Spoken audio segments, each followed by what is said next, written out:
Bonjour à tous, ici Lucas Marchand, directeur général de Vauban Édition. Aujourd'hui, on va regarder ensemble pourquoi vous avez vraiment peu de temps pour acheter du Bitcoin et de l'Ethereum. Dans quelques mois, tout au plus, on devrait voir une accélération des prix et je vous explique dans cette vidéo exactement pourquoi.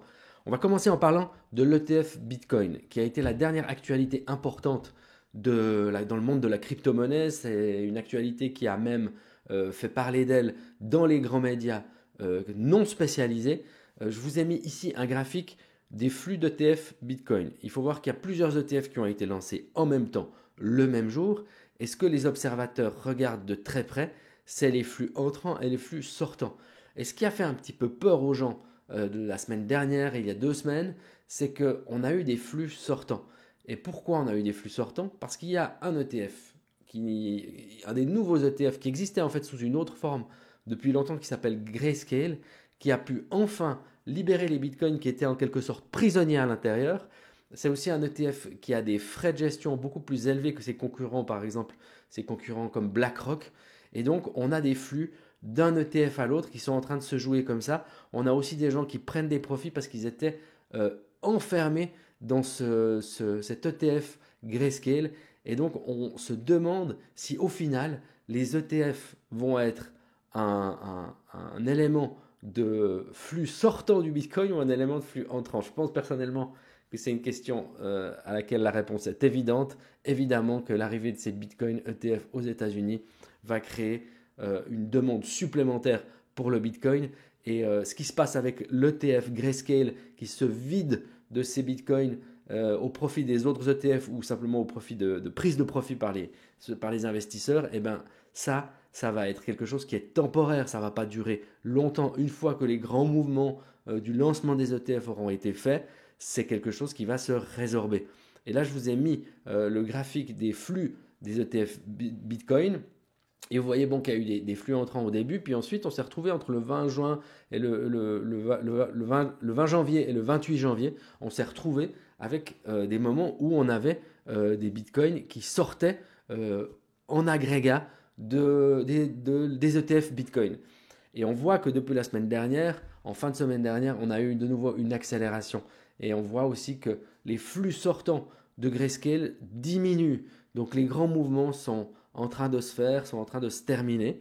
Il faut noter qu'il y a encore une société qui s'appelle Genesis qui a beaucoup de Bitcoin dans l'ETF Grayscale et elle a demandé hier à un juge américain, c'est une société qui est en faillite, Genesis, elle a demandé si elle pouvait vendre 1,6 milliard de Bitcoin de cet ETF. Et donc ça va être encore des nouveaux flux sortants. Encore une fois, il s'agit de baisser la tête. C'est des choses qui sont temporaires.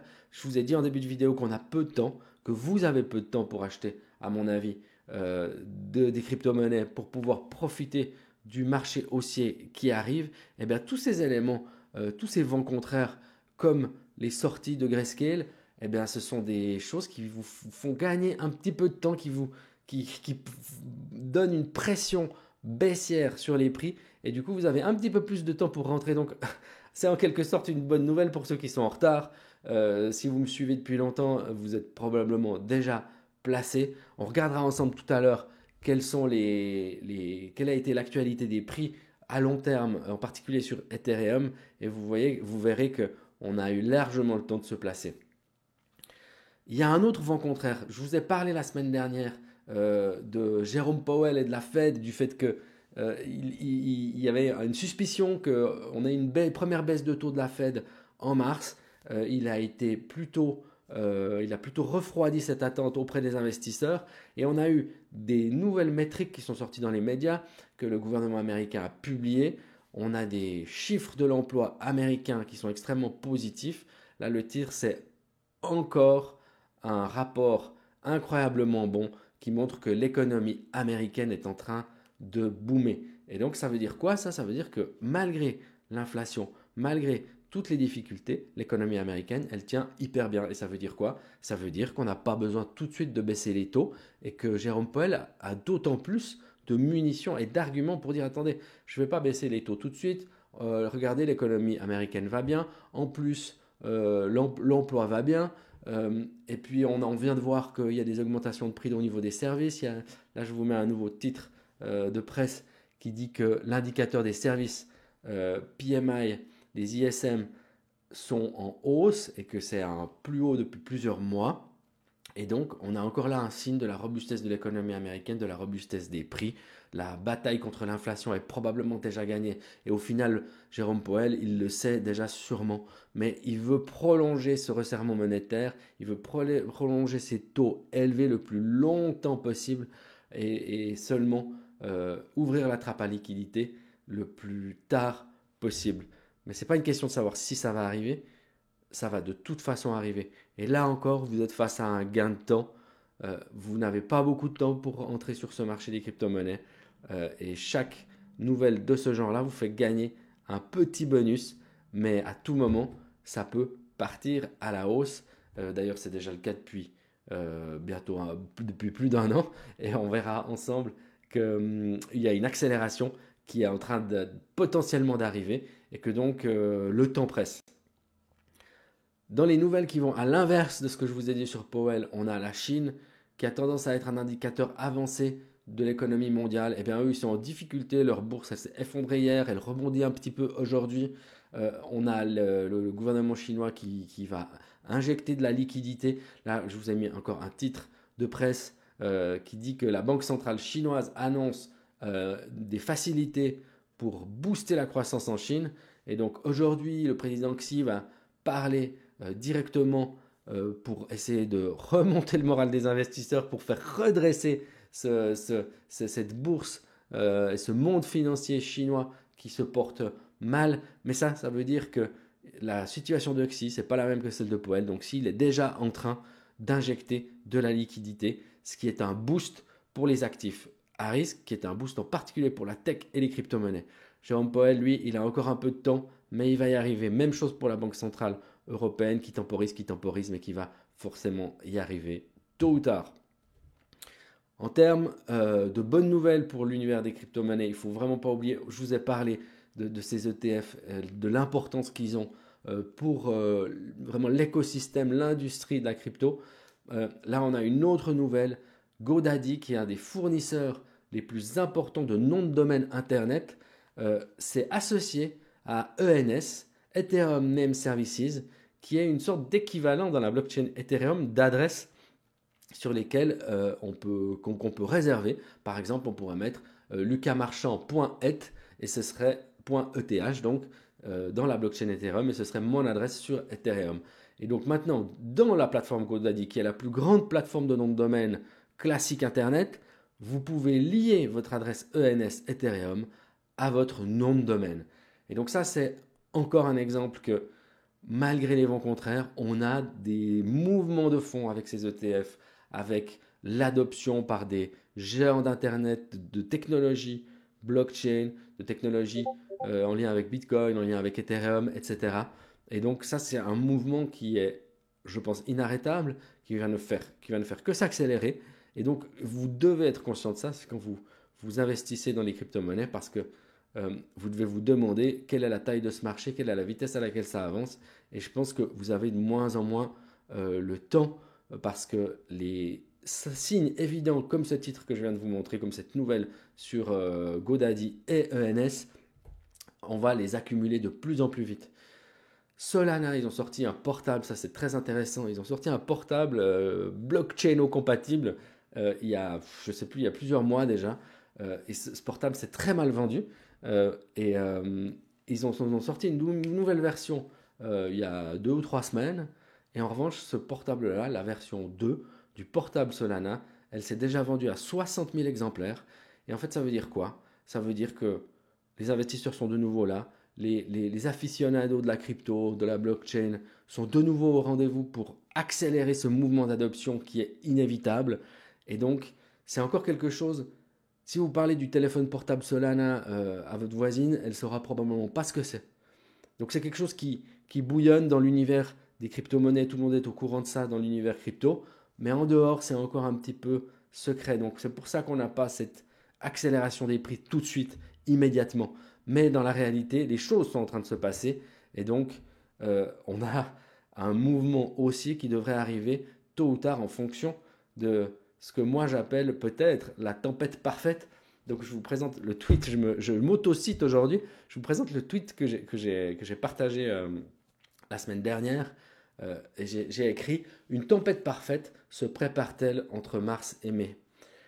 Donc au milieu de tout ce que je viens de vous dire, qu'est-ce qui arrive dans le futur? Il arrive des narratifs, des événements, des, des, des dynamiques qui devraient, je pense, qui pourraient faire accélérer les prix vraiment très rapidement et lancer vraiment la partie euphorique du bull market dans laquelle les prix s'étendent beaucoup plus vite et accélèrent et battent leur plus haut précédent, leur all-time high.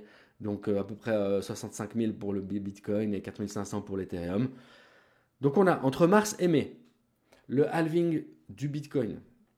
Ça, je n'ai pas besoin de m'étendre dessus. On va avoir une émission de Bitcoin divisée par deux. Donc ça, forcément, c'est une offre qui se réduit. On a aussi les ETF qui vont créer une demande de Bitcoin parce que pour remplir ces ETF, il faut acheter du Bitcoin. Donc vous allez avoir un espèce de double effet qui se coule où vous allez avoir moins d'Ethereum, moins de Bitcoin mis sur le marché, mais vous allez avoir plus de Bitcoin achetés par des grands papas américains qui n'osent passer que par leur banque et donc que par des ETF. On va avoir la mise en place du proto-dunk sharding sur Ethereum. Donc ça, c'est quelque chose d'hyper important, des choses dont on parle moins, mais qui en fait, je pense, peuvent être des catalyseurs encore beaucoup plus puissants. Donc le proto-dunk sharding, c'est une mise à jour de la blockchain Ethereum et ça va permettre quoi? Ça va permettre un truc vraiment important qui est de scaler, d'accélérer les transactions sur les Layer 2, sur les couches 2 d'Ethereum, comme Optimism, comme Polygon, comme Arbitrum. Et ça veut dire quoi? Ça veut dire que l'adoption va être d'autant plus facile. Ethereum et ses couches 2 vont ressembler de plus en plus en termes de performance à ce que vous pouvez trouver sur Solana par exemple. Et donc, avec l'effet réseau que vous avez déjà sur Ethereum, avec le nombre d'investisseurs, de grosses baleines, vous allez avoir encore une accélération, une facilitation des transactions. Ça, c'est quelque chose qui peut être potentiellement extrêmement puissant. On a vu récemment Solana, à quel point les prix de Solana ont accéléré suite à la facilité d'utilisation en fait de cette blockchain. Et là, on va avoir un effet un petit peu similaire, je pense, sur Ethereum. La baisse des taux de la Fed et de la BCE, ça va forcément arriver, je vous l'ai dit, c'est en train d'arriver en Chine. Là, vous avez encore un petit crédit de temps si vous n'êtes pas rentré sur ces investissements-là. Vous avez encore un peu de temps parce que Powell, il a la chance d'avoir une économie qui est forte. Mais tout ça, ce n'est que temporaire. Donc, on va avoir des baisses de taux en 2024, ça c'est quasiment sûr. À la fois à la Fed, à la fois à la Banque Centrale Européenne.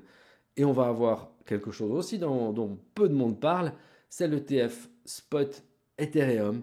Donc, vous avez vu à quel point l'ETF Bitcoin a été puissant comme histoire à raconter aux investisseurs.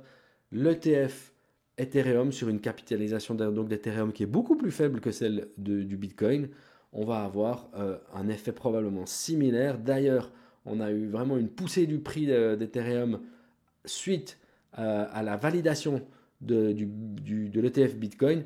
Et donc, on va probablement avoir encore une nouvelle phase d'excitation quand on va s'approcher du moment où cet ETF Ethereum va arriver. Et donc là, les quatre éléments que je vous donne, si tout ça arrive à peu près en même temps, on peut s'attendre à quelque chose vraiment d'assez puissant. En plus, on est dans un moment du cycle tout simplement qui est positif. Et donc, je ne serais pas surpris en fait de voir un mouvement extrêmement puissant autour de mars, avril, mai, qui lance vraiment un bull market où on a des nouveaux entrants qui vont arriver et qui vont pousser les prix, en particulier sur Bitcoin et Ethereum, mais aussi sur tout le reste des blockchains. Je vais vous montrer le chart, ce que j'appelle le chart de la vie. Ça, c'est le chart d'Ethereum. C'est un chart de long terme, un graphe de long terme. Donc, vous avez la bulle de 2021 qui se dégonfle et vous avez aussi la reprise du marché. Je vous ai mis une ligne rouge ici que j'ai tracée il y a des mois et des mois et des mois. Je crois que je l'ai tracée à peu près en décembre 2022 et que j'ai utilisé pendant tous ces mois pour travailler mes positions. En particulier, j'ai ajouté pas mal j'ai pris pas mal de positions dans cette zone-là.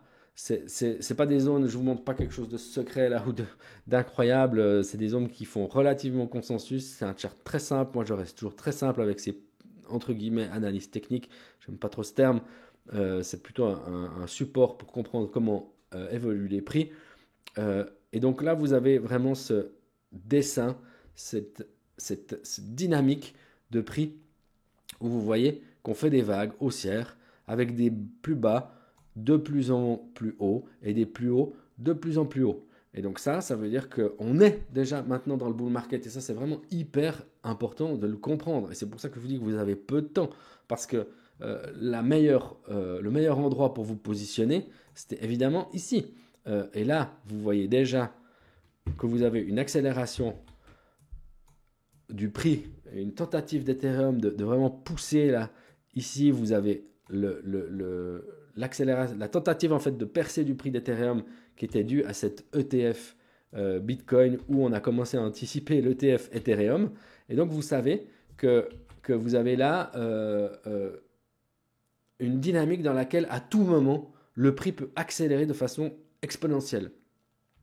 Donc en fait, dans un scénario comme ça, il y a deux possibilités. Soit on continue avec notre petit bonhomme de chemin, on va redescendre, on va remonter, on va redescendre jusqu'au jour où on a une percée. Maintenant, évidemment, elle peut arriver tout de suite. Et c'est pour ça que je vous dis que vous avez peu de temps. Vous n'êtes pas dans un moment idéal pour acheter de l'Ethereum ou du Bitcoin. On voit que en fait, vous êtes plutôt en haut d'une vague là. Et donc, ce n'est pas forcément le moment parfait pour remplir votre bague intégralement et faire all-in sur vos positions. Donc, je vous encouragerais à être plutôt prudent, même si moi je suis très constructif sur le prix des crypto-monnaies maintenant.